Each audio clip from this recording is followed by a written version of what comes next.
ladies and gentlemen. Your participation in the third No Money for Terror Ministerial Conference demonstrates the commitment that your countries have towards combating the common threat of terrorism and terrorism financing. I thank you for your presence. Terrorism is a growing challenge to international peace and security. Indeed, Prime Minister Modi has repeatedly emphasized that it is, in fact, a threat to humanity itself. It is therefore absolutely vital for international community to come together and collectively fight this menace. Our gathering is part of that endeavor.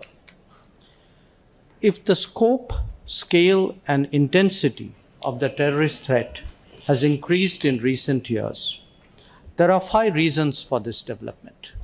1, the advancements in technology that terrorists access more readily than law enforcement and security systems. 2, the resurgence of radical ideologies and the more seamless spread along with motivational messages. 3, the phenomenon of globalization, whose interpenetration and interdependence opens up new vulnerabilities, including in the world of financial transactions. 4, greater competition among states that is exploited by terrorists, including the emergence of ungoverned and undergoverned spaces. And 5, the continued tendency of some to use terrorism as a tool of statecraft and a willingness of others to justify and obfuscate that. As a result, a phenomenon whose significance should have diminished with progress and prosperity has actually gained a new lease of life. The threats are greater, the capabilities are more, and our vulnerabilities have increased.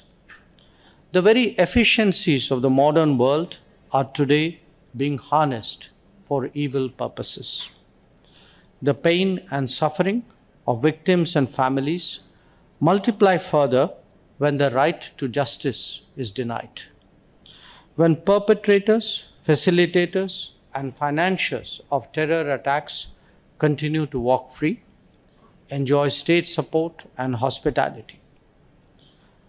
And the most egregious example we all know pertains to the 2008 Mumbai terror attack.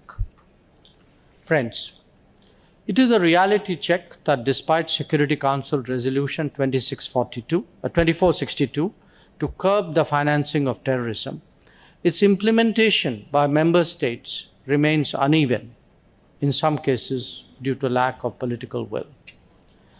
The global fight against terrorism cannot succeed without conscious and coordinated efforts to counter financing of terrorism. Terrorist attacks often involve cross-border elements, be it recruitment of fighters, procurement of weapons and explosives, transfers of funds, or communications between cells. While cross-border support is behind terrorist attacks, the irony is that any response by authorities to terrorism stops at their geographical borders, because that's where their jurisdiction ends. These limitations for law enforcement agencies play to the benefit of terrorist groups. In India's context, terrorist groups from across the border, such as Lashkar-e-Taiba, Jaish-e-Mohammed, or Harkatul Mujahideen, and their proxies thrive on assured financial support to commit barbaric acts of terror on Indian soil. Excellencies, colleagues, it is important that all states collectively follow an undifferentiated and undiluted approach to terrorism. Terror is terror, and no political spin can ever justify it.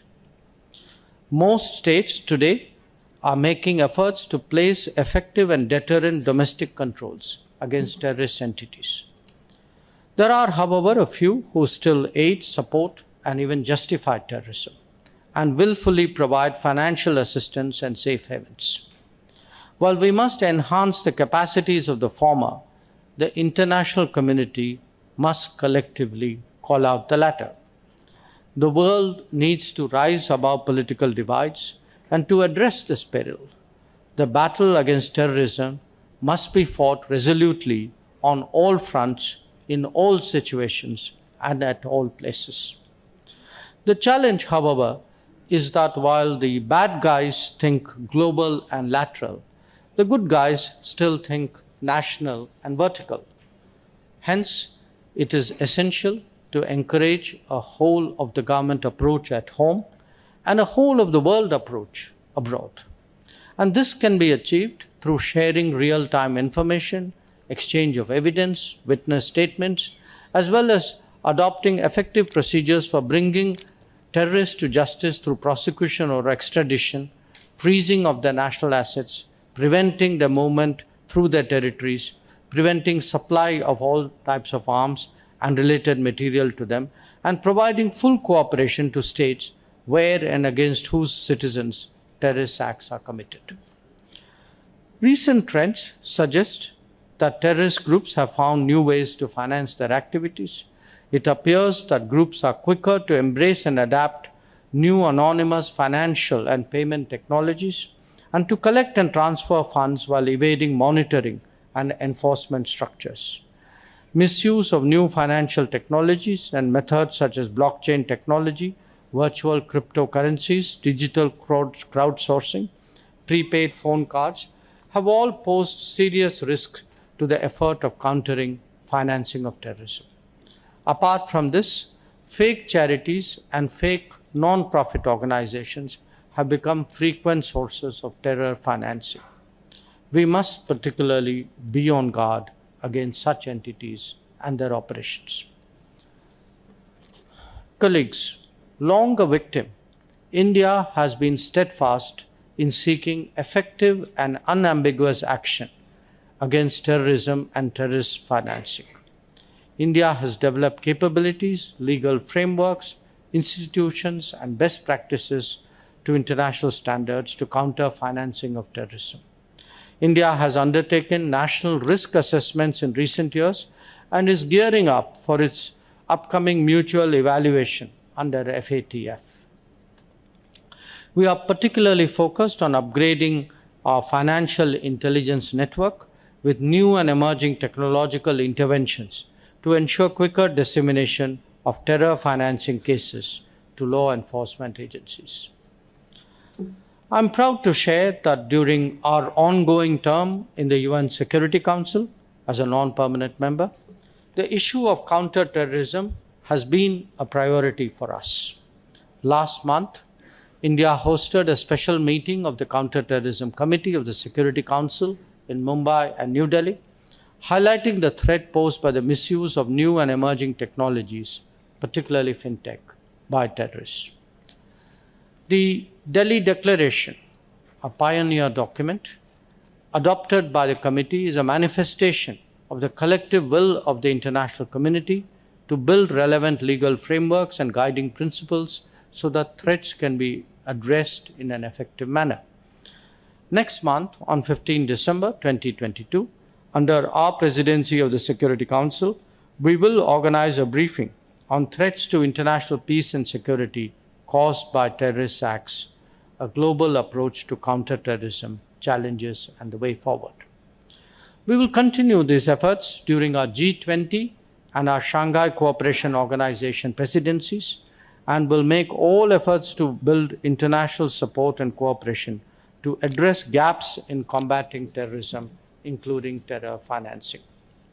Friends, peace, liberty, democracy, the rule of law, sovereignty and territorial integrity, and respect for human rights all underpin our international order. Terrorism attacks to undermine each one of these values. That is why India, along with like-minded partners, will remain committed and energetic to highlight the existential threats that terrorism poses to global security and stability. We will shine the spotlight on this peril and all those involved in nurturing and furthering it. concerted action against terrorists and their sponsors, including dismantlement of terrorist safe havens, sanctuaries, training grounds, and financial and ideological as well as political support structures, are critical imperatives to defeat terrorism. Effective handling of criminal matters arising out of terrorism financing offenses requires strong international cooperation in the spirit of zero tolerance. The No Money for Terror platform aims to broad base the big fight against terror financing and is therefore particularly welcome. Excellencies, India reaffirms its commitment to strengthen international efforts to combat terrorism and terror financing. Let me emphasize from this forum that when it comes to terrorism, India will never look away, we will never compromise, and we will never give up our quest to ensure justice. I now invite my distinguished co-panelists to share their views on aspects of terror financing. Thank you.